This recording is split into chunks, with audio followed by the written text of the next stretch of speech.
Ferrari's discomfort in Formula One is heartbreaking. It might be because the historic Maranello team set a sad record with the unexpected double disqualification at the 5.451-kilometer Shanghai International Circuit. But at the end of the second race of the 2025 Formula One season, disappointment took over. As often happens in Formula One and in sport in general, the emotional component clouded the clarity in analyzing what happened in Shanghai and especially the outcome of the next 22 rounds. After a promising start with victory in Friday's sprint race, Lewis Hamilton and Ferrari endured a disastrous end to the weekend at the Chinese Grand Prix, as both the Brit and his teammate Charles Leclerc were disqualified. The seven-time Formula One world champion was stripped of the points he would have picked up with a sixth-place finish after his car was discovered to have skid blocks worn below the 9 mm thickness allowed under FIA regulations. Charles Leclerc, meanwhile, saw his fifth-place finish thrown out due to his car being underweight. It was the first time in 75 years that the Prancing Horse had suffered a double disqualification in a race, with the sanctions costing the team a total of 18 points. The disqualifications might have been slightly less embarrassing for Ferrari had their driver's performance in the race itself been slightly more encouraging. Lewis Hamilton could not capitalize on his sprint race success and failed to keep pace with the leading pack in Shanghai. With his two-stop strategy having not delivered the desired results, the seven-time world champion even decided to swap positions with Charles Leclerc so the Montanesque driver could better his position. Let's be clear, the Sunday defeat of the Prancing Horse is a tough blow to accept because it goes beyond performance factors. Being caught by the International Federation, which found two separate violations of the sporting regulations, is an embarrassing situation, even in terms of image. For this reason, the Prancing Horse's press office rushed to release a statement. The document emphasized that no wrongdoing had been directly committed. We are talking about good faith, which perhaps did not even need to be stressed, and which had already been acknowledged by the FIA delegates.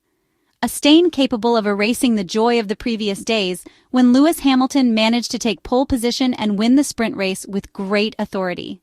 Rationality should go beyond the bitter disappointment, but it's equally natural to understand the frustration of Ferrari fans who once again feel seduced and abandoned by the historic Italian team. It is impossible to think otherwise. This was certainly not the start of the season desired, primarily by the men of the Maranello team, after the celebrations and the declarations made to fuel the clearly stated objective to win a Formula One title. More than any other team, Ferrari tried to go all in on the last season with the current regulatory framework. The fact that new technical paradigms were explored and used on the SF25 confirms this assumption.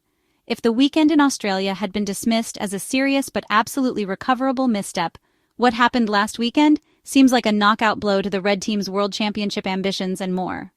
Lando Norris's success at the Albert Park circuit in Australia and the McLaren 1-2 last weekend in the Chinese Grand Prix confirmed what had been seen since the Bahrain preseason testing session.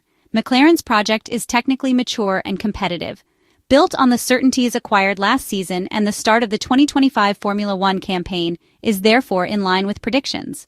Essentially, the two MCL 39 cars started the 2025 F1 Championship where last year's campaign had ended, and at least for now, the competition has not troubled the Woking team. The 1-2 by Oscar Piastri and Lando Norris was achieved with ease. Perhaps the cars of the historic English team had more to give, but they preferred to manage their rivals comfortably, without seeking unnecessary bursts of speed that could have been detrimental in the complex management of Pirelli tires. At this point, is it all over? Should we once again put away the hope of seeing a close championship this year? The warning from last season should have taught fans and the media that, in an extra-large championship like the current Formula One, there is time and opportunity to make up the gap. Just think about the lesson given to the rivals by Red Bull 12 months ago with Max Verstappen precisely at the Shanghai circuit, only to gradually lose competitiveness over the course of the season. The perception is that McLaren is not a bulldozer like the RB19 single-seater.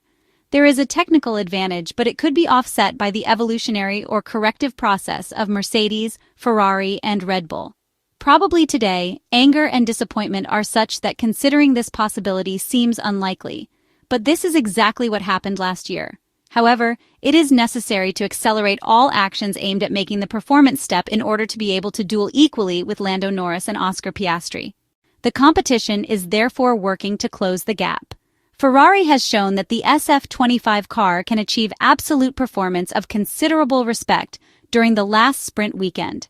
The mission for the men in red, certainly not easy, will be to replicate, over the 300 kilometers distance, the good things done with a low amount of fuel on board.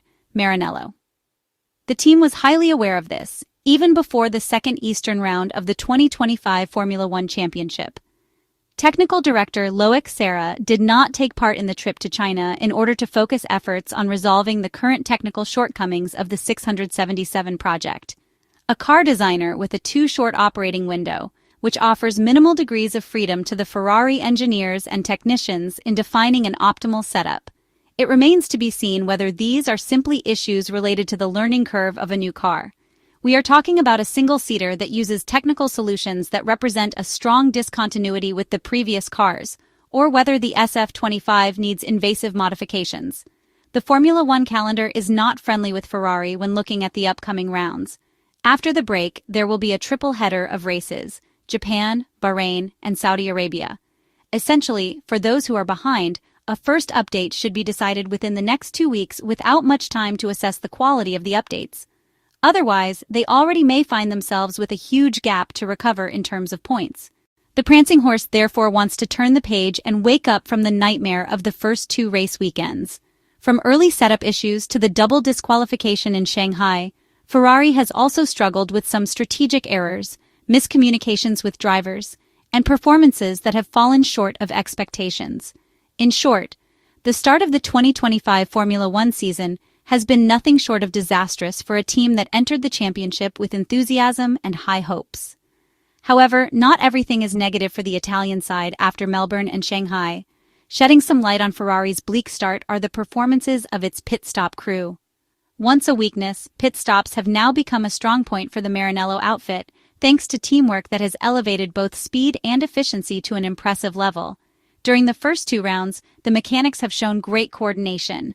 Skilled, fast, and precise.